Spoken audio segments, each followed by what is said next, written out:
keyword trauma a little bit today. And I think whilst you may not ever use that word, particularly in your work with, is it like year 7, 8, 9s generally? You may not use the word trauma particularly, but I think it's really important that you have an understanding of what it is and how it actually affects your practice and guiding the conversations. In no way can you make a difference in someone else unless it's made a difference in yourself. Yeah, I guess like what a traumatic experience or moment is like something that just changes changes who you are, or it affects you.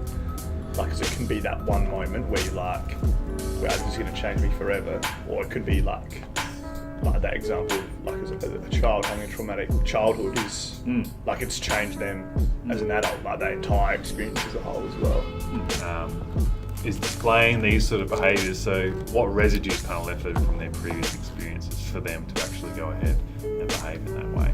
As a bit of a real brief intro into what say trauma would be. If we are hyper, we've got way too much energy, we're kind of like unable to focus.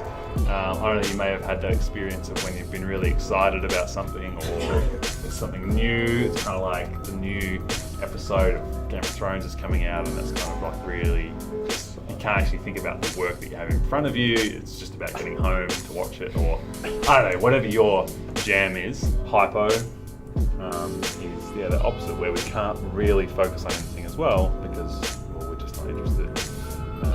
It's the opposite, so that's the sort of kid who goes under the table and kind of just hides away. That's when we just can't really get out of bed in the morning. We just can't face the day. A nice even way through hypo. We have a coffee, have our lunch. We might jump up here after our coffee, jump down here after our lunch, or things might happen in our work day that sort of makes us kind of excited and invigorated, and then we might actually get really just sort of over it and we can't get through, but we kind of move through in a healthy way. Someone who's traumatized and who has a lot of this residue is really like this. Alright, they're all over the place. And there's actually no pattern. There's no healthy kind of rhythm to their day because they're actually completely dysregulated compared to being hyper and hypo. So hyper and hypo. So if you look at a kid and they come into your session and all of a sudden they've punched that kid next door to them and it just can't work out why, or they've just taken off out of the classroom, then it's probably maybe to do something like this. Just called the window of tolerance. These two lines, take action by getting the hell out of there, or we take action by freezing. So if we see a bear, or we see a giant snake rolls into this room through that door, we would all probably have different reactions. All right, and you've seen, so you're out. You're probably like going in there to like crack its back or something to kill it. Matt is standing there absolutely like terrified. There's a big difference between controlling and regulating our feelings, and that we sometimes talk about controlling our emotions, but in actual fact it's really about regulating our bodies. So generally, if you ask people, where do your feelings live?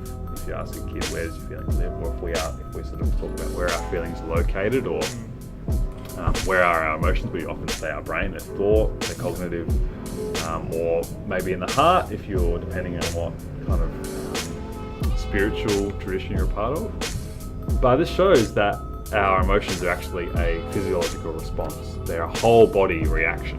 And that if we understand the words, which you were asking before, that associate with these reactions, then we actually understand what the heck's going on inside of us. So today we had James Lenigas come in, and he's from SMG, and he just took us through some emotional coaching. We learned so much about our own emotions and what emotions look like and feel like. We learned that emotions actually warrant not only a response in our head, but also in our body, a physical response, which is really helpful leading into our further blueprint to manhood stuff.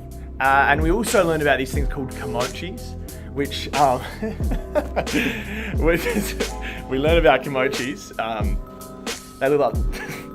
They look like this, and they're just a physical way of showing what emotions look like. Past just happy, mad, and sad. They actually I actually just have the sad one here. But they actually look a lot different, and just like our emotions look a lot different to just three, base emotions, but there's actually a number of the ways we feel. We are just a few more weeks away from launch for Blueprint to Becoming a Man, and we are so excited and optimistic about what will happen and what will come through Blueprint to Becoming a Man.